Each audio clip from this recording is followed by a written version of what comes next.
Hello and welcome to Writers and Books Visiting Author Series. My name is Dan Hurd. I'm the Director of Adult Programs. Writers and Books is a nonprofit literary arts center in Rochester, New York. We offer readings, workshops, and literary programming for people of all ages, all currently available online. Our theme for 2021 is Taking Care. We're celebrating different ways we can take care of ourselves and take care of others this year.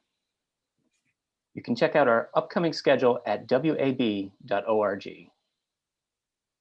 Please say hello in the chat and let us know you're there. Feel free to submit questions through the Q&A function. Books are available through our bookstore, &Books. I'll put the links in the chat. We're so excited to have Charles Coté and Katherine Hastings with us this evening. First, we'll hear each of them read, then they'll be in conversation. Katherine Hastings is the author of 3 collections, Shakespeare and Stein Walk into a Bar, Nighthawks, and Cloudfire, as well as several chapbooks. Poet Laureate Emerita of Sonoma County, California, she edited Know Me Here, an anthology of poetry by women, Digging Our Poetic Roots, poems from Sonoma County, and What Redwoods Know, poems from California state parks. Her work has appeared in numerous anthologies. She has previously hosted Word Temple on NPR and founded the Word Temple Poetry Series in Sonoma County. Hastings lives with her partner in Western New York. Charlie Coté's recent collection of elegies about his son's illness and death, I Play His Red Guitar, has been lauded by Kim Dower as remarkable and gorgeous poems by turns tragic and joyful. A clinical social worker in private practice in Rochester, New York, Coté is also the author of Flying for the Window. His work has been widely published in journals. He serves on the boards of BOA Editions and 1330 Cancer Connect, where he often volunteers as a creative writing wellness facilitator. Thank you both for being here. Thanks for having us. Yes, thank you. I'll now turn it over to Katherine. Greetings, everybody, and thanks very much to Dan and everyone else at Writers and Books for organizing this event. I've been very excited for a long time about reading with Charlie. We were scheduled to read together live in person about a year ago, and we finally made it, Charlie, so good to be here. I'm going to start the reading with 2 love poems. First of all, because why not start everything with love? And the other is my partner and I are going to be celebrating our 26th anniversary very soon. We got a late start in life. We found each other kind of late. So I have a lot of love poems to write in a shorter period of time. The first one is in my book, Nighthawks, and it is called Water Becomes Us. Kathy grew up on Grand Island and I grew up in San Francisco. So we have water in common and bridges in common. Water becomes us. We wander the tangled meadow of a newly birthed common, spring in our blood, the taste of spring on our skin, in our hair. Spring is in the songs of the wending words floating between us, words taken from the latest film, the latest book, the news.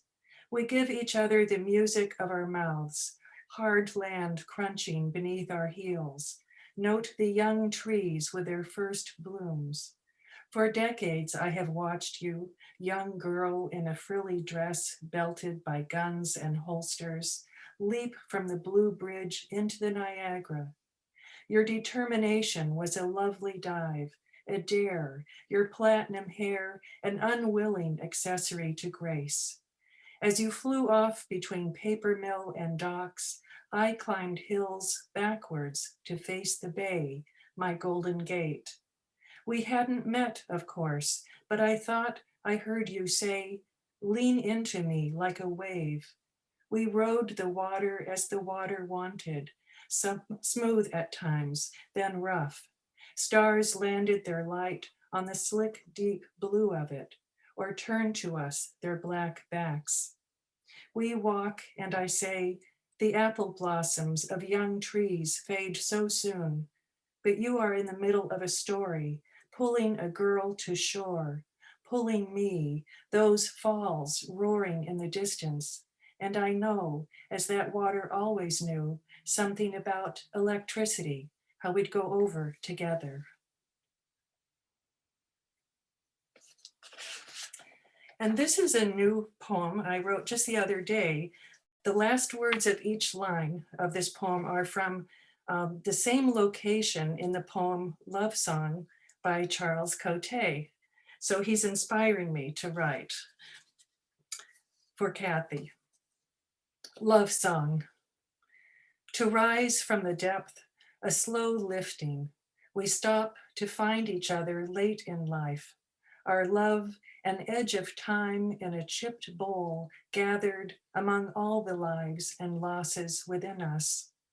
Such loneliness lived to finally barnstorm this heaven, where your voice alone electrified me before I saw you. There was no doubt forever and ever flowers would cover us.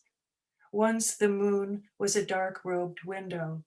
Today, every vision conjured has filled our sky.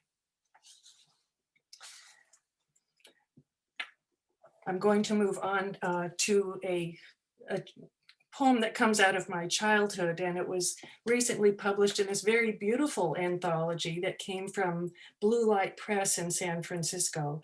The wonderful editor, Diane Frank, put this together. Anyone who's interested in poems from San Francisco, I highly recommend it. I'll just read one. The bay was my backyard. The little steps, slick with seaweed, studded with barnacles, led to the shallow rim mud floor, where we rifled for starfish, so common then, common as the back and forth sardine boats, and dared slow walks up the dark maw of the sewer. Who would go furthest? It all smelled, the sewer, the slime, the stars sagging our pockets, half to our knees.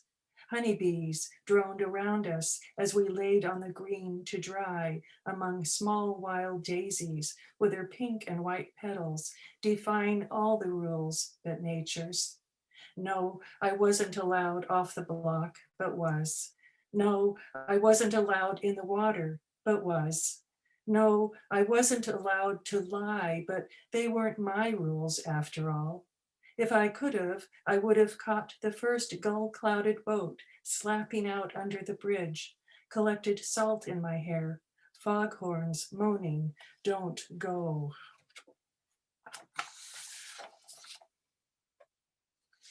So we were still living in Santa Rosa, California, when at that time in 2017, the worst wildfire in California swept through, and our community lost almost 6,000 homes overnight. We were evacuated from our home for 2 weeks. We had to split at 3 o'clock in the morning. And, you know, that's part of the reason why we're living on Grand Island now. Part of it is family, and part of it is we knew it wasn't going to be the last fire, and it certainly hasn't been. So I have a lot of wildfire poems, and I decided that tonight I don't want to read about wildfires. I want to read about after wildfires. So here is a poem. The title is almost as long as the poem itself. After the wildfire, we moved from California to your childhood island on the Niagara River. We are surrounded by water. We are happy. The walk to the river is soft with snowmelt. Sunrise. The water blazes with orange light. It takes practice to discern water from fire, to remember fire doesn't solely destroy, but opens nature to seeds. I am a seed blown clear across false borders, planted in strange soil under a sky odd to my eyes, with its lack of mountains, its lack of redwoods, with its full throat of owls and thunderstorms. Each morning, I watch the birds swarm at the feeders, woodpeckers, sparrows, black-capped chickadees, and cardinals. How odd that birds are what ground me now. I am home with a new language of waterfalls and bird whistles, grapple and gorge, ice boom, the language of this water that calls for us to leap in summer, to go with the flow.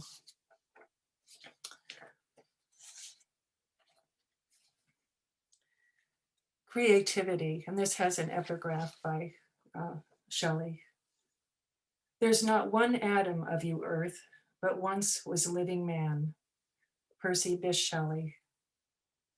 I always said, in the end, just slip my body into the fire, toss my ashes like so many moth wings into San Francisco Bay.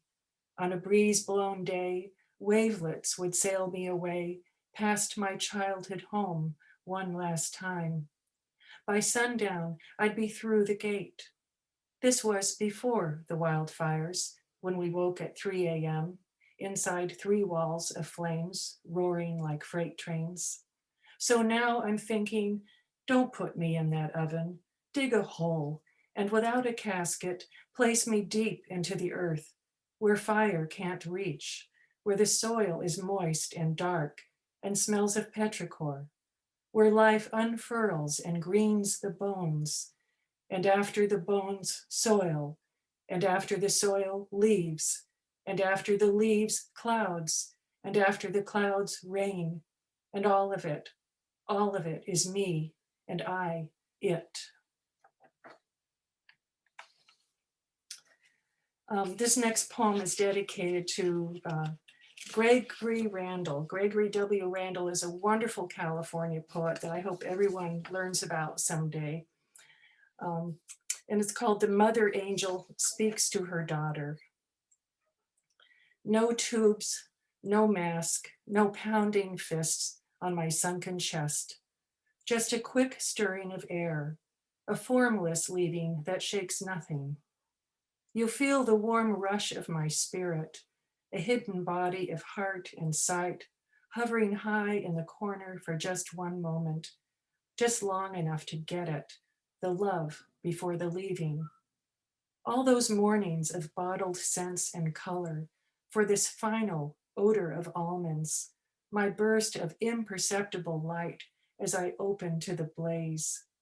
Go back now to your love affair with maps, one finger following blue veins of finales never seen, but existing just the same. And to our mutual love of gardening at night, where roses grow over shifting plates, the emerging, the fading of petals and moon. And I'm going to read a poem for Charlie because this is one that we talked about via email. And this is called White Rose. You open the door and re-enter the world. The world knows not of your loss. It just goes on. How can this be? Morning mist has evaporated beneath the sun. Starlight has been covered with blue, and you, suddenly motherless, wander in air, reaching, and find she's not there. Where? A Zen master wrote to me in a time of grief, a white rose worn in public reveals a mother has died. Know this when you see me. Be gentle.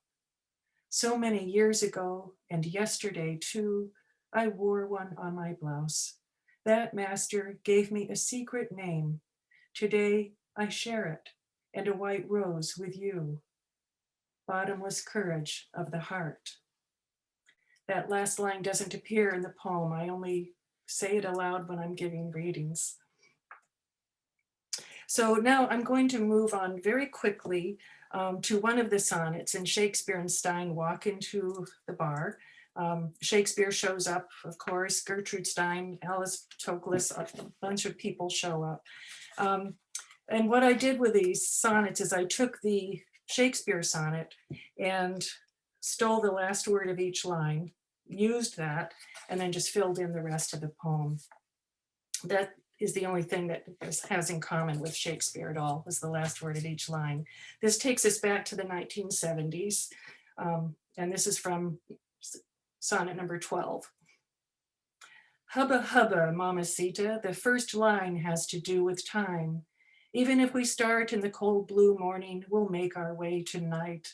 Oh night, oh night, oh night, you were the hot red wheel of our prime, when we'd stroll from bar to bar, band to band, on the clean white walks of loneliness. Skirts and shirts waved to the beat like leaves on a trembling tree, and it was easy then to go along with the herd. We talked astrology and earth shoes and scribbled sheaves of phone numbers on matchbooks.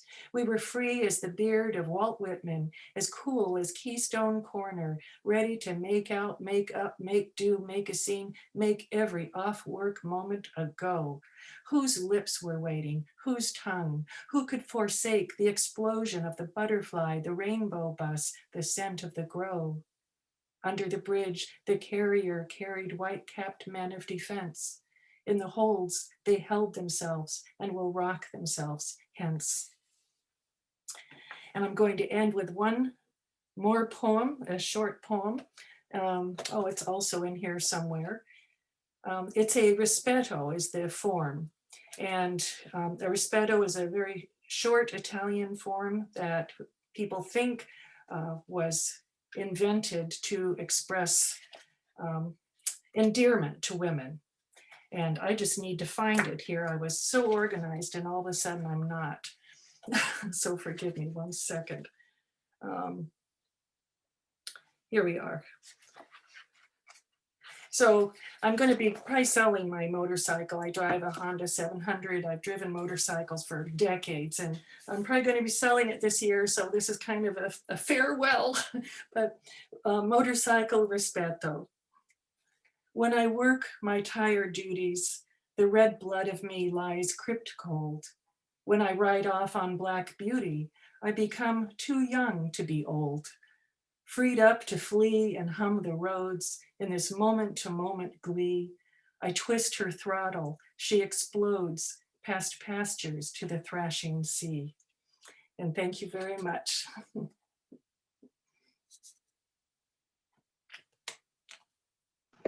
Beautiful reading, Katherine. Thank you, What a joy to meet you. I have my sister to thank for that, who's tuning in. So thank you, Anne, for making the introduction. Yes, thank you, Anne. Yeah, and we have a Grand Island connection. So Anne and I graduated from Grand Island High School, so we've got that local connection, which is pretty exciting. Yeah. She just thanked me. She said, "You're welcome." Anyway, it was great meeting you back in November 2019. Who knew what changes would happen in the world since then? It's been beyond comprehension, and yet here we are comprehending it. So thank you for that reading, and I'm so glad we got to do this. We were supposed to read about a year ago together, and that got postponed till now. Right. Yeah. So yeah. So thank you to Writers and Books for having us, Dan, for hosting this, and for just being such a wonderful treasure in this community. It really is an honor to be part of the Writers and Books family. So I'm going to start off with some poems from my collection. I play as red guitar.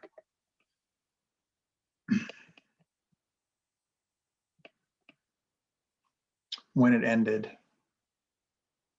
I wasn't ready for that hesitation, blue of your face, that static. You flew into nothing I could hold or cut loose from the roots that held you here. I wasn't ready for that hesitation, blue of your face, that static. You flew into nothing I could hold or cut loose from the roots that held you here. Throughout the book, there are, in each section, there are these poems that are called first, second, and third reply. And I'm not really sure what the reply is to, but here it is, first reply. Don't mention the needle's indifference, back spasms patched with lidocaine, clenching when the lungs gasp into seizures at midnight. Fugue to the ICU, charge nurse alerted to the siren's bedside, unlucky passage to that rocky song, what no one wanted to hear, the first sound in the straits, hallucination of heaven lurching, then lulling each cell. Some years ago, I sat in the doubter's pew at the church I was attending and wrote a cycle of poems. And the only one that really survived was this little short lyrical piece called Pentecost. And maybe you'll see why. Pentecost. I resist. I grieve. My neck is stiff. You, son, can't come back. Look at that father carry that child on his shoulders.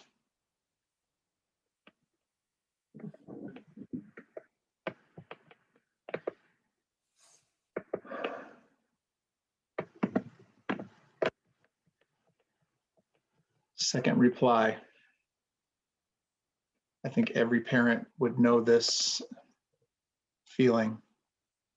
I'd have taken those shots of cytokine, needle after needle and a pinch of belly skin, buzz of killer cells shaken, poured into the body's tumbler, Molotov cocktails tossed back, the father raising this glass, this hand to take his place. Of course, it's not natural to lose a child first. And of course, as a parent, you want to take the place. You want to suffer that for them, protect them, and it's so difficult when you can't.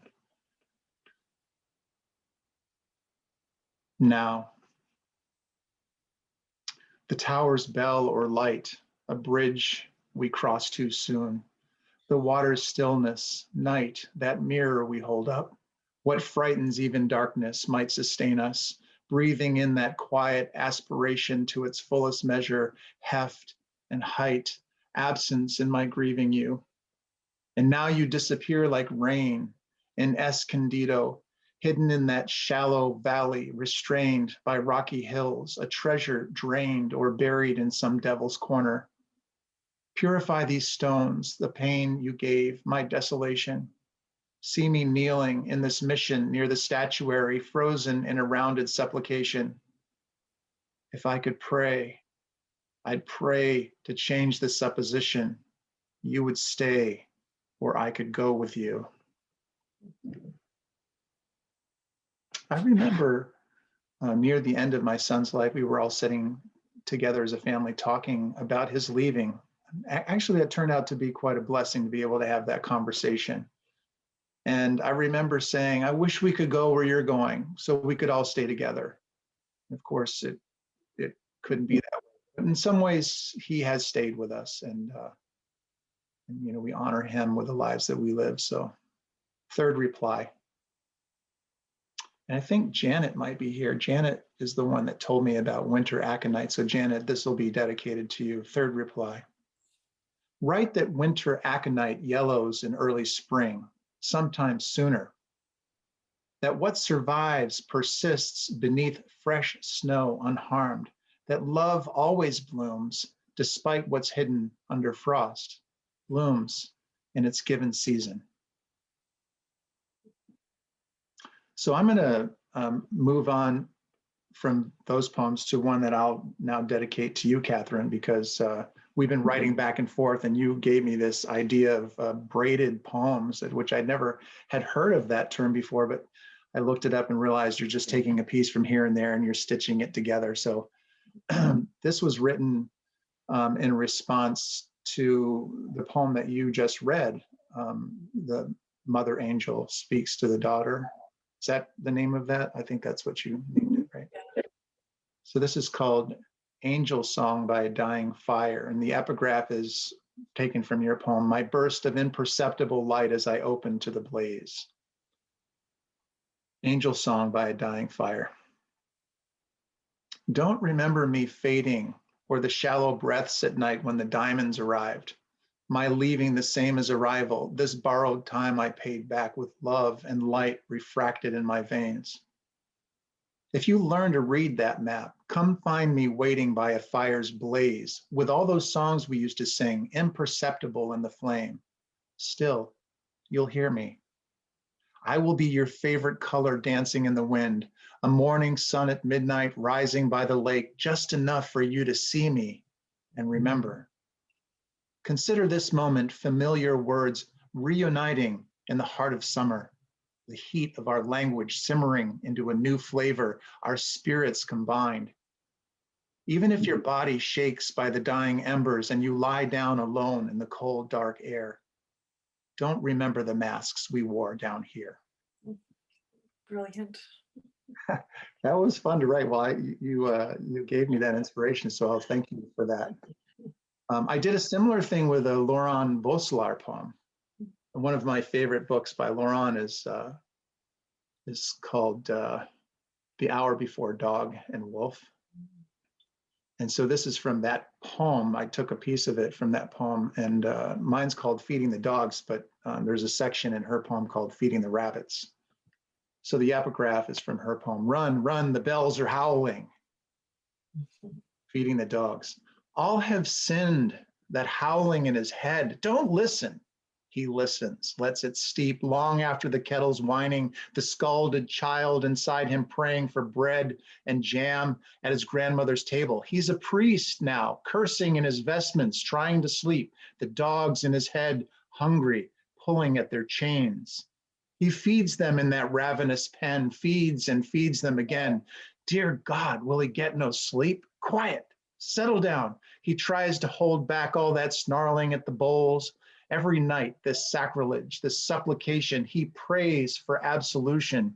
Dear Trazodone, dear Ambien, he tries to meditate the long night's breathing. He once believed he'd fallen short of some God's glory, a God he only glimpses, a God that pulls him towards some higher state, some place where he can kneel in peace.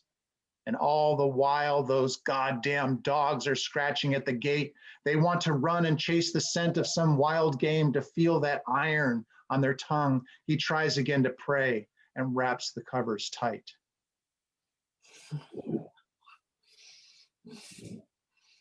I actually got to read that to her, which was a thrill.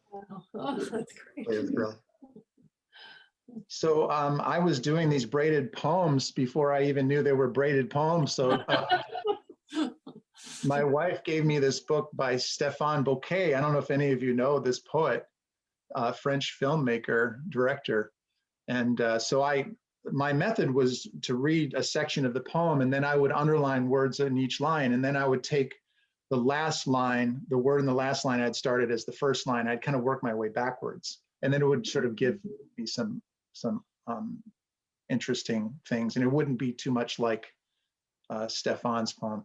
But this one's called The Iridescence of Pigeons. And it has this epigraph by Stéphane. There's nothing much to add. Maybe the color of the sky, maybe the group of pigeons flying in the color of the sky. The iridescence of pigeons. Rarely mentioned green and purple added in. Depending on the optics, thin film interference like soap bubble survival signals charged at the neck and throat like jewelry, no doubt, for mating or some unknown language to keep us at bay. And what about those blood orange eyes like the sun evacuating the sky, putting the day to rest, or maybe the coiled lighter's glow, mimicking volcanic ash? And now I'm thinking of cigarettes at dusk, soldiers in a trench before a raid on my lover's lungs, my darling's two doves in her body's cage, her negligible puff in the night sky, the alleys again like pigeons and what they leave behind. And trust me, I know it's not pretty to mention here, superfluous at best to picture pigeons in her heart city smog and scat, but damn it, if it's not the way my mind flaps about its whence and wheres, then here again in its anonymity, legions of thought, the gray thickets of pigeons in the cityscape, the invention of color all around. And another one from Stéphane, The Once Blonde Boy, and from his poem, Where the Essence of Sadness is Fading and Now the First Drops of Rain. The once blonde boy. Today, another day of rain. To call this a sadness dims the meaning, and melancholy's bile even pales. Imagine your first taste of death, a pet you thought you'd never get over. Maybe once you were even fond of horses. But what of the once blonde boy, kissing his mother, that gesture now gone forever, that kiss goodbye. My son was a songwriter and a lyricist, and he left behind a journal of his song lyrics. And so I started braiding some words out of his poems. So this one's called This World, This Wounding, and it's taken from his journal entry in the piece, his line, and I think he wrote this in junior high, was, the ice never seems to heal, dying there, I'll never have to feel. Which I thought is pretty good for a kid in junior high. This world, this wounding, I prayed for you what love I had. Why don't I trust or know it was enough? This world is cruel to me, and still I hold it. Heal it best I can. All the hurt, I take it in. Somehow I feel this presence like a nearby vine forever wrapped around our maple tree, a rose's thorn, a broken chair I sit in. You spoke it too, the question never answered. What dying means, like ice in silence, a wound that overtakes us. And I'll end on this. During the pandemic, I wrote, well, actually before the pandemic, starting in January of 2020, I intended to write 5 lines a day. And then it just continued out through the pandemic. So I'm going to read you a section of it, May 29th through June 8th, since that kind of covers the period we're in right now. And I wrote these poems every morning. They're 5-line poems. They're tankas, and they're connected. So the last line, the 5th line, will connect to the first line of the next one, and so that it just created this chain, almost like a crown of sonnets, but I guess this would be a crown of tankas. So a year with Rumi. This is called Under the Same Sun, and the Rumi epigraph is, the healing presence has called me from the hole I hid in, under the same sun. The pressure that love heals, that finds you in a deep hole, hidden and scared. Just now the crows mob the hawk. A fawn slips out of the ferns, slips out and returns, one moment a garden stone, the next a dragon. It returns to devour the tulips and juniper, to devour the night. Now the city's in flames, and who will you blame? The deer, the dragon, or both rising from the same smolder? The same seeds provoked into a riotous bloom, a man arrested on the street. He couldn't breathe. Watch him set the world on fire. Watch him grow larger and illuminate the love and hate that lives here. It's time to tend the garden. It's time to open like the rose, to rise on thorns, to be heard, to act. The house is quiet. Later, the sound of hammers, the sound of protest. Replace the warped boards, the floors. Can't bear the day's weight. We have the right to gather, to hold in check corruption, to hold together and plunge into love, to make honey in the hive, to pollinate the valley.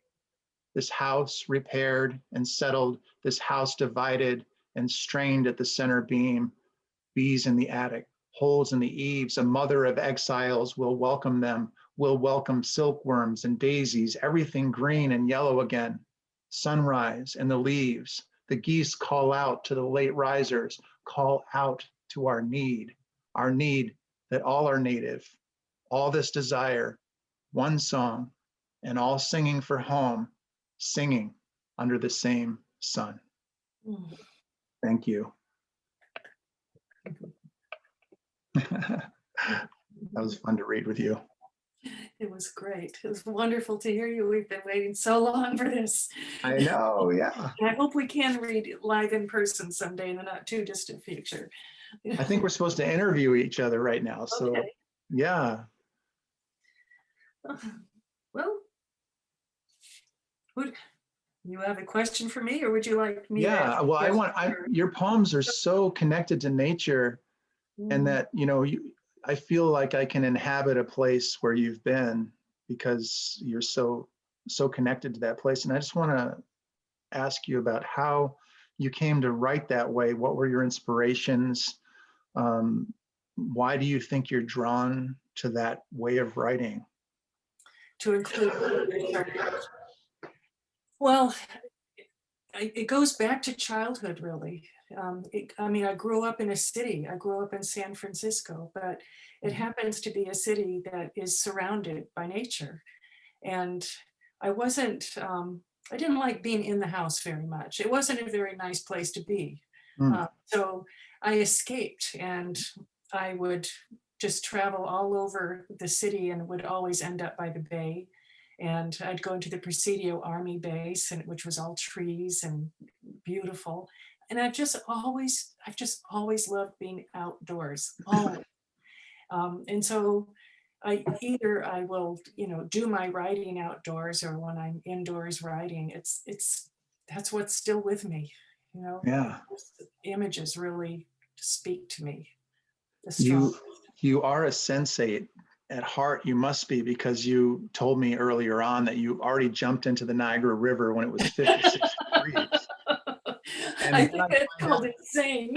And then I find out that you're a motorcycle rider. Yeah. You are.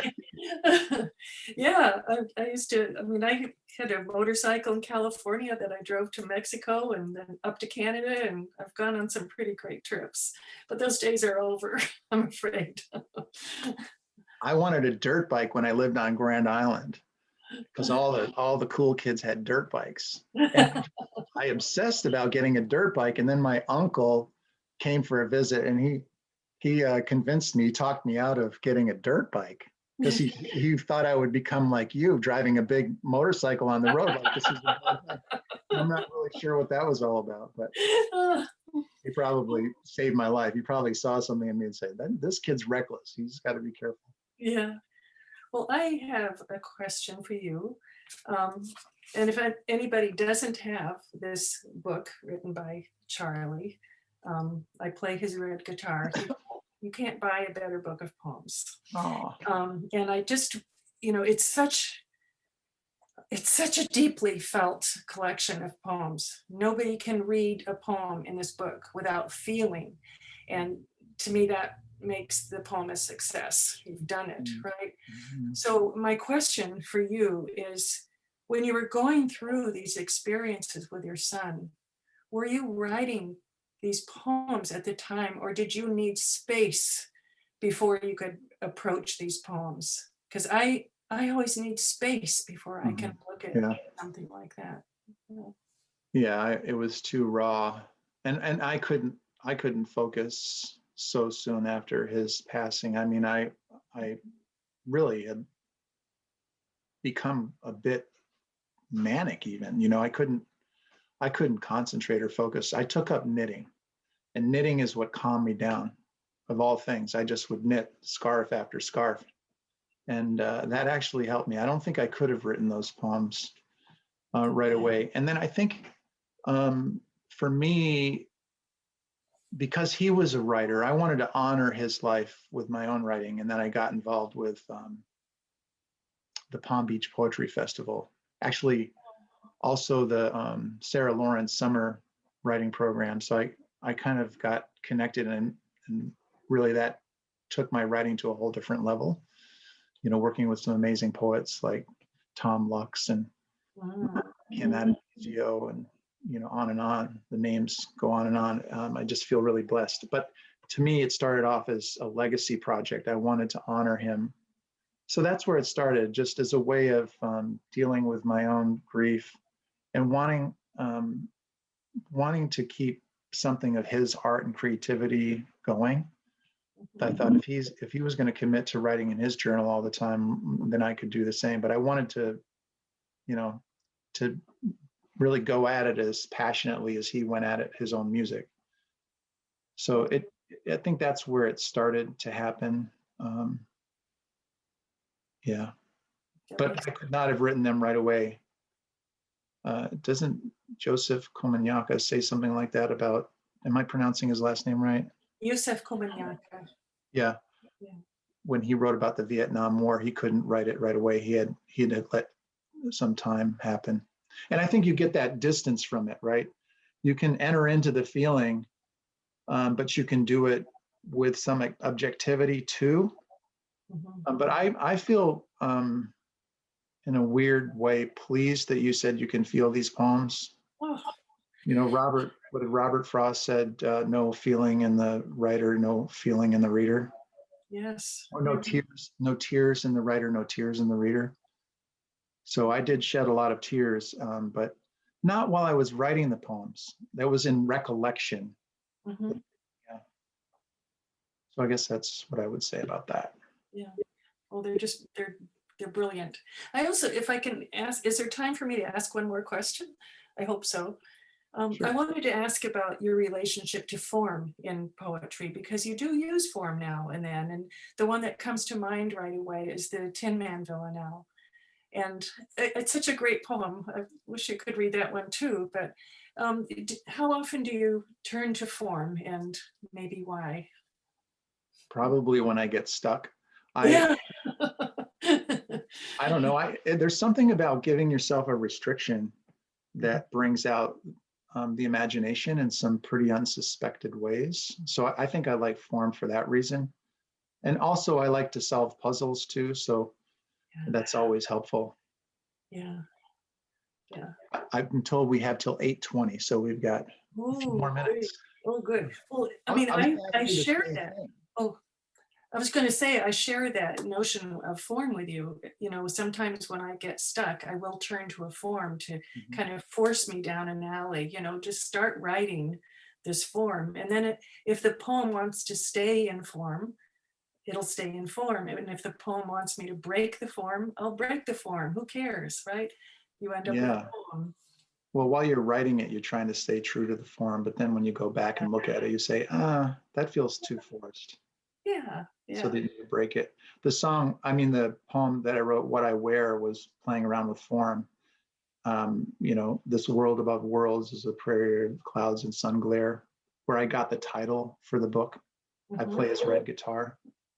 But that started out with form, and I was trying so hard to make it work. And then I, you know, it just sort of told me it wanted to be something else. So plus I have people that give me good feedback on the poems. And maybe that would be a question for you. Do you have close readers? Do you have people that give you editorial feedback? Well, most recently I have Charlie Coté, who's been really I wouldn't know that. I wouldn't know him if I ran into him. I do have a couple of poet friends that I pass by my poems. And I used to be in a writers group in Santa Rosa, and I'm still in touch with a couple of people in that group that I share poems with. But I haven't belonged to workshops much. I just kind of write, and you know, I take some good advice and throw out the rest, you know, take what I like and leave the rest. Yeah. I want to give a shout out to Sarah Fraley, who helped me a lot with editing that collection. And then Tom Ward before that, who gave me a lot of great feedback, especially on those shrink poems. He gave me a lot of feedback on those. And that was fun to do. Great poems. I mean, those shrink poems really peeled your skin back. I felt you were really vulnerable in revealing what you did in those poems. The whole and those are persona poems. So I think the reason that could work is because I could hide behind a mask and say some things that maybe I couldn't say in my own voice. Yeah. Great.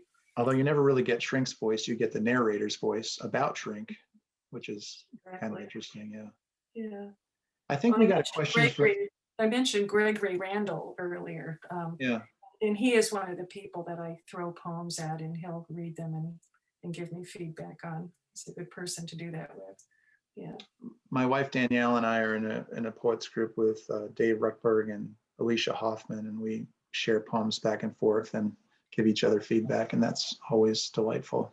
Mostly it's delightful to spend time with them because they're such fantastic poets, you know, just good friends too. Let me mention quickly that I am in a poetry reading group, and in January and February I did I led some online writing prompts, and I guess it's kind of like an online workshop. And they wrote poems. Some of these people write poems and some don't write poems all the time, but they did such great work that I published a chapbook of their poems, and this is what it looks like. You see it? Nice. So And this is all with a group of Buffalo poets. So it was Wow. fun to do. Yeah. That is fun. That is fun. I think we got a question from Allison, who asked us who our influences were. That's such a big question, right? Which poets have influenced us the most, and who are we reading right now? Well, I am reading Katherine right now, so just to get some good ideas. And then Jane Armentrout, is that right? Is it Jane or Jan? Ray Armentrout, I'm sorry. I'm terrible with names. We're reading her book right now for a reading group that we're in. But in terms of influence, I'd say Gregory Orr is a big influence on me in terms of the kind of writing I'm doing about dealing with loss. And he has this whole theory of, the power of the lyric to contain chaos and turn something, tragic and almost unbearable into art, and thereby making us able to bear it. So he's been a big influence for me. Yeah. It's really hard for me to pinpoint a poet or two or three or four, because my influences are all over the place. They go from Federico Garcia Lorca to Mae Swenson to Kenneth Rexroth to Emily Dickinson to, they're just everywhere. There's so much wonderful poetry. And because I ran the Word Temple Poetry Series for a dozen years and had poets on my radio program as well, my God, I've just had so many poets around me, and there's so much that I love. I can't say I have one voice because of that.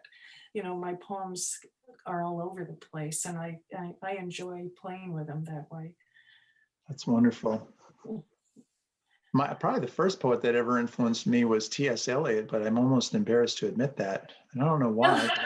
I just loved T.S. Eliot. I always did, but it was mostly intellectual interest, and plus I love the sound of his poems as well, but now I don't know that I care as much about that work. I don't go back to it as much, except maybe the love song of Alfred Prufrock, J. Alfred Prufrock. I love that poem. I always love that poem.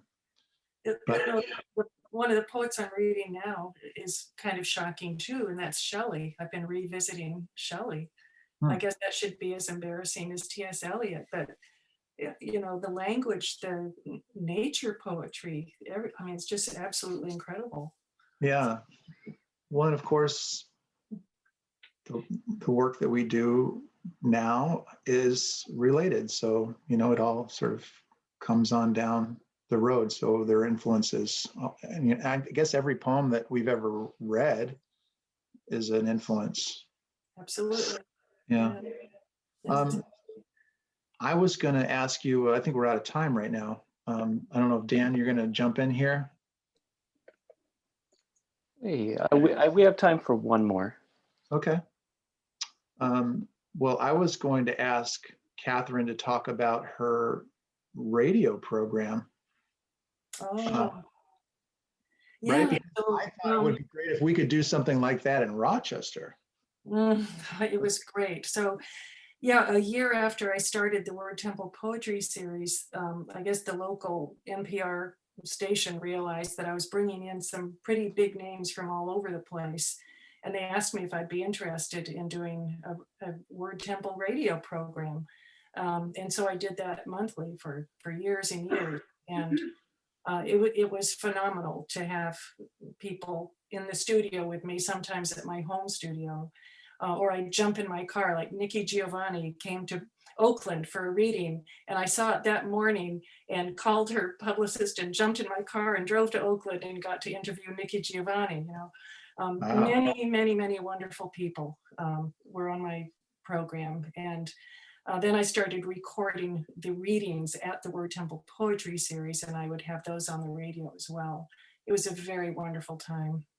Is there an archive of that work that we could tap into? I hope so. I haven't looked lately. There used to be, and if there is, I will definitely send it to you. Yeah, that would be wonderful. Shocking if there wasn't. Yeah. I have all the CDs. Yeah. Do people still use CDs anymore? I thought that was kind of an obsolete technology. I was using them then, so I still have them. Yeah. Somebody talked about a VHS tape today, and I thought, whoa, that had to be like 1,000 years ago. Yeah, things change quickly. Yeah. Okay, Dan, I know you want us to stop. I'm afraid we have to stop there, but thank you so much. That was wonderful. Thank you. Yeah, thank you, Charlie and Katherine. Buy their books. The links are in the chat. I also want to mention that Charlie is doing an online workshop this weekend. The link is in the chat. There's still some room to register. And you can catch up with previous readings of ours, including this one, at our website, wab.org. And I want to say thank you for coming and have a great evening. Also, thank you to our sponsors. Thank you. Thank Have a great you. night. This was great. Take care, everyone. Take care.